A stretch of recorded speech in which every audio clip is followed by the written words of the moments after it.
हर कहानी सिर्फ सुनाई नहीं जाती, उसे महसूस किया जाता है।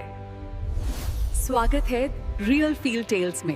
एक तरफ सोचिए, एक पॉर्श कार है बिना नंबर प्लेट के और स्पीड कहते हैं लगभग 200 किलोमीटर प्रति घंटा। अविश्वसनीय स्पीड है वो। और दूसरी तरफ दो आईटी प्रोफेशनल्स बस अपना काम खत्म करके घर लौट रहे थे। जब ये दोनों दुनियाएं टकराईं तो सिर्फ एक भयानक हादसा नहीं हुआ, बल्कि हमारे समाज और हमारे सिस्टम की कई परतें एक साथ उधड़ गईं। बिल्कुल। आज हमारे पास जो भी जानकारी और लेख हैं, उनके आधार पर हम पुणे के इसी पॉश केस को समझने की कोशिश करेंगे। हमारा मकसद सिर्फ ये दोहराना नहीं है कि उस रात क्या हुआ था, वो तो शायद अब तक सब जानते हैं। हाँ, हम ये समझने की कोशिश करेंगे कि ये मामला सिर्फ एक एक्सीडेंट से बढ़कर न्याय, पैसे के दम और कानून की सीमाओं पर एक राष्ट्रीय बहस कैसे बन गया। तो चलिए सबसे पहले उस रात पर ही वापस चलते हैं, आखिर हुआ क्या था। बिल्कुल। तो कहानी की शुरुआत होती है 19 मई 2024 की सुबह से। मतलब रात ही थी, करीब 2:30 बजे का वक्त था। अच्छा। पुणे का एक बहुत ही पॉश इलाका है कल्याणी नगर। वहाँ एक पोर्श टाइकन, जो कि एक बेहद पावरफुल इलेक्ट्रिक सुपर कार है, वो जबरदस्त रफ्तार में थी। और रफ्तार का अनुमान क्या था? अनुमान है कि स्पीड 200 किलोमीटर प्रति घंटे के आसपास रही होगी। और जो बात इसे और ज्यादा खतरनाक बनाती है वो ये कि उसे एक 17 साल का लड़का चला रहा था। सिर्फ 17 साल का? हाँ, और उस कार का तो रजिस्ट्रेशन तक नहीं हुआ था।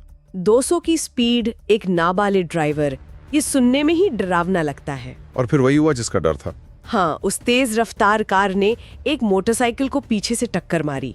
बाइक पर अनीश अभेदिया और अश्विनी कोष्टा थे, दोनों युवा सॉफ्टवेयर इंजीनियर। पुणे में काम करते थे।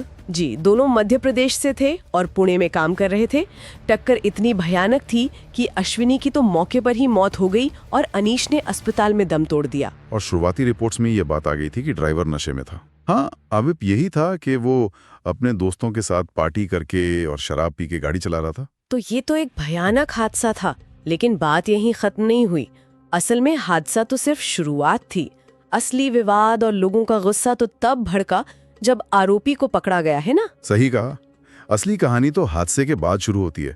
कुछ ही घंटों के अंदर आरोपी किशोर को किशोर न्याय बोर्ड मतलब जेजेबी के सामने पेश किया गया और उसे जमानत भी मिल गई। हाँ, जमानत मिल गई, लेकिन जमानत की जो शर्तें थी, उन्होंने जैसे पूरे देश में एक चिंगारी लगा दी। हाँ, वो शर्तें तो अविश्वसनीय थीं।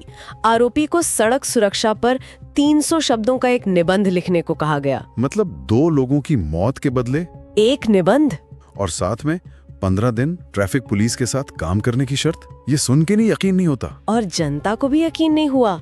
यहीं से ये मामला सिर्फ एक सड़क हादसे से बढ़कर एक सामाजिक आंदोलन जैसा बन गया। लोगों का गुस्सा सिर्फ इस बात पर नहीं था कि जमानत इतनी आसानी से मिल गई, गुस्सा इस बात पर था कि ये शर्तें कितनी असंवेदनशील थीं। बिल्कुल, ऐसा लगा जैसे सिस्टम 2 इंसानी जिंदगियों की कीमत को समझ ही नहीं पा रहा है।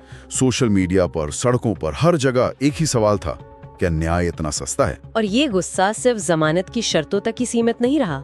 जैसे जैसे जांच आगे बढ़ी, एक के बाद एक चौंकाने वाली बातें सामने आने लगी। बिल्कुल। सबसे पहले तो प्रक्रिया पर ही सवाल उठे। आरोपी के ब्लड अल्कोहल टेस्ट में देरी क्यों हुई? एफआईआर दर्ज करने में ढिलाई क्यों बरती गई? ये वो सवाल थे जिनसे लोगों को लगने लगा कि कहीं न कहीं मामले को दबाने की कोशिश हो रही है। और ये शक तब और गहरा हो गया जब आरोपी की पहचान सामने आई। हाँ, कि वो शहर के एक बहुत बड़े और अमीर रियल एस्टेट डेवलपर का बेटा था। यहीं से पैसे और पावर के असर वाली बात शुरू हो गई। आरोप लगने लगे कि परिवार अपने रसूख का इस्तेमाल करके जांच को प्रभावित कर रहा है। लेकिन जो सबसे बड़ा और गंभीर आरोप लगा, वो तो ब्लड सैंपल की अदला बदली का था। इस ससून हॉस्पिटल में आरोपी के असली ब्लड सैंपल को उसकी माँ के ब्लड सैंपल से बदल दिया गया ताकि रिपोर्ट में अल्कोहल न आए। एग्जैक्टली। इस आरोप के बाद 2 डॉक्टरों और एक स्टाफ मेंबर को गिरफ्तार भी किया गया। इस एक घटना ने लोगों के उस डर को सच साबित कर दिया कि अमीर और पहुंच वाले लोगों के लिए शायद सिस्टम में चोर दरवाजे मौजूद हैं। तो ये सिर्फ लापरवाही का मामला नहीं रहा, ये न्याय के साथ सीधे सीधे खिलवाड़ का मामला बन गया। सही कहा। तो एक तरफ जनता का बढ़ता हुआ दबाव और दूसरी तरफ जांच में सामने आ रही ये गड़बड़ियां। जाहिर है पुलिस और प्रशासन पर एक्शन लेने का प्रेशर बहुत बढ़ गया होगा। बहुत ज्यादा। भारी आलोचना के बाद किशोर न्याय बोर्ड ने अपने जमानत के फैसले को बदला और आरोपी को ऑब्जर्वेशन होम भेज दिया गया। और पुलिस ने भी फिर एक बड़ा कदम उठाया। हाँ, उन्होंने जेजीबी में अर्जी दी कि अपराध की गंभीरता को देखते हुए 17 साल के आरोपी पर एक नाबालिग की तरह नहीं बल्कि एक वयस्क की तरह मुकदमा चलाया जाना चाहिए। ये मांग अपने आप में काफी बड़ी थी, क्योंकि किशोर न्याय का पूरा सिद्धांत ही सुधार पर आधारित है, सजा पर नहीं। बिल्कुल, और इसीलिए जेजीबी का फैसला इतना अहम हो गया। सबकी नजरें इसी बात पर थी कि बोर्ड क्या फैसला लेता है, और 15 जुलाई को बोर्ड ने अपना फैसला सुनाया। उन्होंने पुलिस की मांग को खारिज कर दिया। हाँ, खारिज कर दिया। बोर्ड ने कहा कि आरोपी पर मुकदमा एक नाबालिग के तौर पर ही चलेगा। क्यों? मतलब 2 लोगों की मौत हुई थी, नशे में गाड़ी चलाने का आरोप था, 200 की स्पीड थी, इसे गंभीर नहीं माना गया तो फिर क्या गंभीर होगा? यहीं पर इस केस का सबसे बड़ा कानूनी पेंच सामने आता है। बोर्ड ने जो वजह बताई वो कानून की एक बहुत तकनीकी परिभाषा पर आधारित थी। अच्छा। हमारे किशोर न्याय कानून में अपराधों को 3 श्रेणियों में बांटा गया है: छोटे यानी पेटी, गंभीर यानी सीरियस, और जघन्य यानी हेनस। बिल्कुल, कानून ये कहता है कि 16 से 18 साल के किसी किशोर पर वयस्क की तरह मुकदमा सिर्फ तभी चल सकता है जब उसने कोई जघन्य अपराध किया हो। तो मतलब बोर्ड ये कह रहा था कि ये हादसा जघन्य या हेनस की श्रेणी में नहीं आता। ठीक यही। बोर्ड के मुताबिक भारतीय दंड संहिता की धारा 304A यानी लापरवाही से मौत, जिसके तहत ये मामला दर्ज हुआ था, वो जघन्य अपराध की कानूनी परिभाषा में फिट नहीं बैठती। ये आम आदमी के लिए समझना बहुत मुश्किल है। मुश्किल है क्योंकि 2 लोगों की मौत से ज्यादा जघन्य क्या हो सकता है, लेकिन कानून अपनी तकनीकी परिभाषाओं से चलता है, और इसी एक शब्द जघन्य पर पूरा मामला आके टिक गया। लेकिन पुलिस इस फैसले को चुनौती दे रही है ना? हाँ, उन्होंने इसे हाईकोर्ट में चुनौती दी है, तो ये कानूनी लड़ाई अभी जारी है। तो एक तरफ समाज का गुस्सा है जो इसे साफ साफ एक जघन्य अपराध मान रहा है, और दूसरी तरफ कानून की अपनी एक जटिल परिभाषा है। ये वाकई में सिस्टम और लोगों की भावनाओं के बीच एक बहुत बड़ी खाई को दिखाता है। बिल्कुल, ये मुद्दों को छेड़ दिया जिन पर हम अक्सर बात करने से बचते हैं। आपने बिल्कुल सही कहा। ये मामला एक आईने की तरह बन गया जिसमें हमें हमारे समाज की कई कड़वी सच्चाइयां एक साथ दिखने लगी। जैसे कि सबसे पहला और सीधा मुद्दा तो सड़क सुरक्षा का है, खासकर जब बात लग्जरी सुपर कारों की हो। ये गाड़ियां सिर्फ ट्रांसपोर्ट का जरिया नहीं है, ये इंजीनियरिंग के चमत्कार हैं जो कुछ ही सेकंड में जानलेवा रफ्तार पकड़ सकते हैं। और जब ऐसी पावर किसी अनुभवहीन या नाबालिग के हाथ में आती है तो वो एक गाड़ी नहीं, एक हथियार बन जाती है। बिल्कुल सही। और दूसरा बड़ा मुद्दा नाबालिगों के शराब पीने और उन्हें शराब परोसने का है। हाँ, जांच में ये बात भी सामने आई कि हादसे से पहले आरोपी अपने दोस्तों के साथ 2 अलग-अलग पब में गया था और वहां उन्हें शराब परोसी गई थी। ये हमारे कानूनों का खुला मजाक है, जहां पब और बार पैसे कमाने के लिए किसी भी नियम को ताक पर रख देते हैं। और शायद वो सबसे बड़ा मुद्दा जिसने लोगों को सबसे ज्यादा झकझोरा, वो था अमीर और गरीब का फर्क। हाँ, पैसे और पावर का असर। लोगों में ये भावना बहुत गहरी बैठ गई कि अगर ये कार किसी अमीरजादे की पोर्श ना होकर एक साधारण आदमी की ऑटो होती तो क्या तब भी जांच ऐसी ही होती? क्या तब भी जमानत की शर्तें निबंध लिखने की होती? क्या ब्लड सैंपल बदलने की हिम्मत कोई कर पाता? इन सवालों ने हमारे न्याय सिस्टम पर से आम आदमी के भरोसे को हिलाकर रख दिया। आपकी बात बिल्कुल सही है, और मुझे लगता है कि इस मामले ने पूरे देश का ध्यान इसलिए भी खींचा क्योंकि इसमें समाज की कई दुखती रगों पर एक साथ हाथ रख दिया गया था। हाँ, एक नाबालिग, एक सुपर लग्जरी कार और 2 आम युवा पेशेवरों की दर्दनाक मौत। ये कहानी अपने आप में ही इतनी विरोधाभासी और परेशान करने वाली थी। और इसके साथ जब सबूतों से छेड़छाड़ के आरोप जुड़े तो लोगों का वो शक यकीन में बदलने लगा कि हमारे देश में अमीर और प्रभावशाली लोगों के लिए अलग नियम हैं। इसने उस भावना को हवा दी कि पूरा सिस्टम बिका हुआ है, और इसलिए ये मामला सिर्फ पुणे का नहीं रहा। इसने एक देशव्यापी बहस छेड़ दी। हाँ, किशोर न्याय कानून पर, ट्रैफिक नियमों को लागू करने के तरीके पर और शराब से जुड़े कानूनों पर। एक और बात जो मुझे लगती है वो पीड़ितों की पहचान से भी जुड़ी है। अनीश और अश्विनी दोनों युवा टेक प्रोफेशनल थे। वे उन लाखों नौजवानों का चेहरा थे जो बेहतर भविष्य की तलाश में अपने छोटे शहरों को छोड़कर बड़े शहरों में आते हैं, मेहनत करते हैं। हाँ, शहरी मिडिल क्लास को शायद लगा कि ये उनके साथ भी हो सकता था, जिससे गुस्सा और भी बढ़ गया। निश्चित रूप से पीड़ितों के साथ उस जुड़ाव ने इस मामले को और ज्यादा भावनात्मक और व्यक्तिगत बना दिया।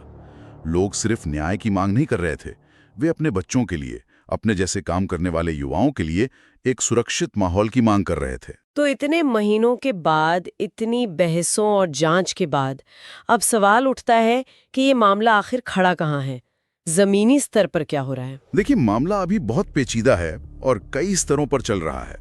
पुणे पुलिस ने आरोपी किशोर के खिलाफ तो चार्जशीट दायर कर ही दी है, लेकिन अच्छी बात यह है कि जांच सिर्फ उस तक सीमित नहीं रही है। हाँ, मैंने पढ़ा कि इस केस का दायरा काफी बढ़ गया है।